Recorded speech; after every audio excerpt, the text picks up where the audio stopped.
Welcome to Documentary First, an inside look at a first-time filmmaker's journey. I am your host, Josh Lindsay from the Movie Proposal Podcast, and with me is our first-time filmmaker, Christian Taylor. Hey, Josh Lindsay. Hello, Christian Taylor. Good to see you today. Thank you, sitting there with your peanut butter and apples. Yes, thanks to Jason Rugg. Speaking of which, he's sitting next to you, pushing buttons. Pushing buttons, he sure is. Hi there. Hi there. How are you today, Jason? Good, how are you? Well, I was really hungry until you gave me this apples and peanut butter. Now I'm super happy to have it. I should also mention that Jason hooked me up with a Starbucks Frappuccino, so he's like, what do you call that? He's in charge of craft? Yeah, craft services. Craft services, there we go. All right, we are back, and we were, basically gone for New Year's and Christmas and so forth. Yes, that's right. We had told everybody Happy New Year's. And interestingly, you caught me up on the last episode we recorded. I'm not sure that it's the last episode that's going to air because today is Friday, January 3rd. And as we speak, an episode is airing that was done several ago. So, right. So I'm not exactly sure what order we're going to be in here. We're a little bit out of order. Yeah. It's all good. Well, last time we talked, we were talking about a gentleman, David Patterson. Yes. Who, I'm recovering from break, so you're going to have to remind all of us who he is. Well, David Patterson saw an article called She Followed the Parachutes in Catholic U magazine. So Catholic University is where I did my undergraduate, got a degree in theater, majored in broadcasting and theater. And he saw that article and reached out to me because I'd mentioned I wanted to submit to film festivals. And he wrote Bridge to Terabithia. Oh, right. Along with several other things. And so we have since, had a great conversation. And then he watched the film and came back with a lot of notes. Now, remind me, I feel like at the last time we recorded, when we ended the recording, you got a message from him? Yeah, I got a message from him, and I hadn't really talked to him yet. I mean, I think I'd talked to him, but he had said, I'll give you $500 to enter into the film festivals. And I was like, with no strings attached. And I'm like, how about a string attached? How about you come on board and give us some feedback and join our team, basically. And so I sent him the link, and he watched the film and came back with a long list of his thoughts and suggestions, which I was super happy about. But his first thing was, okay, I know you're going to think I'm crazy, but my suggestion is to get rid of the whole flow plana section. And I was like, what? He's our poster boy. I can't get rid of flow plana. But that was the first instance of my mind being cracked open. It was sort of like the little chink that started. And Flo is the guy. His grandfather was. His grandfather was taken into a German work camp. Yeah. So this is interesting. He was out one day with his parents working in the field, and the French policemen came with German officers. So in each village, they had a commandatur, and that was where the German had their little office in the town. And so what was happening is, of course, all of the Germans had been fighting. They'd been fighting in Italy. They'd been fighting in Russia. They'd been fighting in all sorts of places. So the German workforce was depleted. And so every time they would conquer a place, they would take the young, strong people there and send them to Germany to make munitions and other things. So it was conscripted workforce. And so these French police officers showed up with a German soldier in his great-grandparents' farm and said, tomorrow morning we are picking up your son and we are taking him to Germany. They didn't have a choice about it. And so his grandfather got taken to Germany, where he was put to work in a German work camp making ammunition like bombs. And he would, from time to time, sabotage the bombs. And so Flo, the grandson, is traveling, meeting veterans, recording interviews with them. Right. He wants to create the museum. Right. So from the time he was little, he was so grateful to the veterans, Sure. and his mother was so grateful because he wouldn't be here if it hadn't have been for those veterans liberating. I mean, they liberated his grandfather. They liberated this work camp. His grandfather had to walk back to France, walk and hitchhike. It took him 2 months. So how much time of the movie is Flo Plana? Well, the thing about Flo Plana is it's not a matter of time. It's a matter of... No, I know, but how much time is it? Any idea? The total amount of Flo Plana is probably 5 minutes, maybe. Okay. It's a significant chunk, but for me, he is connected with the heart of our film. So he brings us to Bob Friesen, and he brings us to C.O. Bauer. So what was David Patterson saying as to why you should get rid of the Flo Plana? Great question. I'm not exactly sure. He's like, if you want to talk about this, we'll talk about this. We're actually scheduled to talk after this podcast today, but I think I'm going to just guess, because since then I've talked to Nicole Bernardi-Reyes, who is a consultant that I've hired from time to time to review our stuff, and she's from Chicago. She's an incredible documentary producer, and she's made things and sold things, and she knows a lot more about this than I do. And so, I asked her to look at this last cut, and she came back with brutal suggestions, like just ripped me up inside. I went to bed. This was actually on New Year's Eve. I went to bed going, oh my gosh, I'm not going to survive. So depressing. I was just so depressed. And so, I think now I have a better understanding of maybe what David was talking about. It'll be interesting to talk to him again and find out why he suggested deleting Flo. But when I sent Bill David's first notes, Bill's my editor, when I sent Bill those notes, he's like, either this guy is crazy or he's brilliant. And usually those two things go together. They kind of do go together. They kind of do. And so we seriously considered that. And what was so great about that pushback, we also, this review process for these final cuts started with our writer, Julie.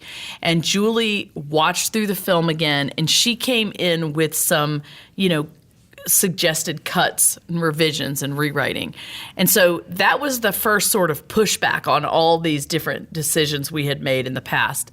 And what was so great about Julie is that for the most part, we would disagree or bristle at a lot of the stuff that she would say, and at first. And then we would begin talking through it, Bill and I, and realize, well, maybe she has a point here. But regardless of whether we agreed or not, it made us look critically at what our choice and decision was in the film and decide, do we think this cut or this particular rewriting makes the film better? Or does it just make it shorter? Or is it just because a person would like it better a different way? Right. And so we would have to, it made us critically think about each decision we made for each piece in the film, and it made us realize where our sacred cows were, or where our babies lived. And I think with it began with Julie. She sort of stuck the crowbar underneath the lid and started trying to pry it open. David came in right behind her and gave us his feedback. It kind of cracked the lid open a little more. And then Nicole came in and just shattered it all. And so for the last 2 weeks, over Christmas and New Year's, we've worked the whole time other than Christmas Day, Christmas Eve, Christmas Day. We've been going through this brutal revision process, predominantly because we've decided that we'd like to try to have the picture locked, the story done by February 6th. But are you taking these critiques and first evaluating if they're actually credible or not? Yes. Okay. Because you can't just do everything they say. No. And that's why I don't just talk to one person. Right. Right? I've been listening now for what month are we in? We're in January. Okay, so I've been listening to critiques of this film all the way along, but really we aired it in Normandy May 27th, 2019. So since May, I've been listening to different critiques from all over the spectrum, from 10 years old to 100 years old, from people that live in Europe, all over Europe, and people in the United States, from people that have no idea about theater to people who are, high up in the business and have tons of experience, from people who are veterans to people who are not. I mean, from wealthy to poor, from, all over the United States. So I really have been listening to a lot of people's feedback, and you always have to weigh it in context with everything. Who they are as person, where they saw it, what was the audience like that they were with, how were they feeling that day? Do they have some sort of, do they come to the table with any preconceived ideas of what they think things should be? That seems really hard to do, to take the feedback and then say, well, what was going on in this person's life at the time of seeing this film, and where have they lived and grown up, and their experiences, and whether they're a veteran or not. It almost seemed like you'd have to, with general audiences, look for a pattern. Exactly. Right? That's why I did so much. Yes. Oh, we have 4 minutes left. Jason's giving us the sign. Yeah, you have to. That's why I did so many, because I wanted to see what are continual themes that come up. However, what I didn't realize in the review screening process was how much certain things impact people's decisions or thoughts. Let me give you an example. We're in a theater. The theater, over the course of time, it has no ventilation. So over the course of time, it's getting hotter and hotter and hotter, and the chairs are really uncomfortable, and people can't see around the people in front of them. How do you think the film is going to feel to them in length? Too long. Too long, right? So you have to take that into consideration. But that's why if you hear that from one time in a theater it was hot and uncomfortable, that would make sense. But if you heard it's too long from the majority of your screenings, then you should realize, oh, this is probably too long, right? Exactly. But then there are things like, and this one's so incredibly, this has been a big challenge.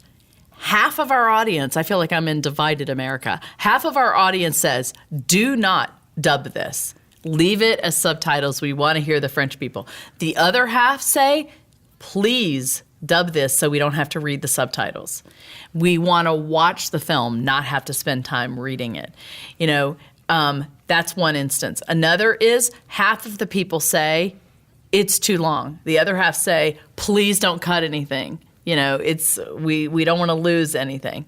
So, and then the people that have said it's too long, once we've gotten it down, the last time we showed it, it was an hour and 40 minutes. So we got it down. It started off as 2 hours and 30 minutes. So now we're down to an hour and 40 minutes. And we have heard from the distributor that length is a fine length for cable television, a 2-hour slot. So we know technically it's okay. But then we hear from others after that in the business who know what they're talking about that it's still a little long. Well, right. we were trying to analyze. We know it's not too long, really, in time. Why are they saying that? And so what we had to realize was that it's not just the actual time. It's the pacing of the story. And so we can talk about that in our next podcast. Okay, pacing of the story in our next podcast. So, I find this discussion interesting because Star Wars, the last episode just came out and people are critiquing it left and right. And Jason, or it was you or Sky, posted an article where it was a screenwriter and J.J. Abrams. Yeah. And it was just all this debating on, should we have this happen, this character do that, and just the discussion. But depending on why they open that door to other people to come in and share their opinions, you at some point you have to make a decision. Right. Whether you're the expert or not, whether the so-called expert told you to do it or not, you have to make that call. Yep. So, well, and speaking of which, let's just say Sky is your co-host on the Movie Proposal podcast. A lot of people may not know who that is, but he's your co-host. And yes, you're absolutely 100% right. The buck stops with me. That's what director title means. At the end of the day, I have to make a decision of, am I going to, and Bill actually said this in a perfect way. We have to decide if we're going to make these changes or we're going to live with the flaw. We know If it is a flaw. Well, we know that we're not perfect people. We are first-time documentary filmmakers, and we know there are going to be flaws. There are flaws, I can tell you right now, because of how I shot the film, because of mistakes that I made that I didn't know what I was doing. So there are going to be flaws in one way or the other. There's going to be a huge flaw I don't know that I can fix in Flo's story with the sound problem. I know how you can fix it. Take Flo out. Right. Which is probably what David was going to say. That'll really fix the flow. Yeah. Yes, it will. Anyway, so yes, at the end of the day, I have to make the decision. All right. Well, hey, everyone. Thanks for listening to Documentary First, where we believe everyone has a story to tell, and you can be the one to tell it. Bye, everybody. Thank you for listening to Documentary First. We really appreciate your partnership with us. We can't do any of this without you, so thank you so much for listening, for donating, and for following along on our journey. If you are able to make a donation this week, we really would appreciate it. We are supported by donors who give us $100 or less, so anything helps. Also, if you're able to share the news about the girl who wore freedom with your friends and family, please do that on Instagram, Facebook, Twitter, or email, and sign up for our newsletter at normandystories.com. Please go to normandystories.com/donate to make a donation today.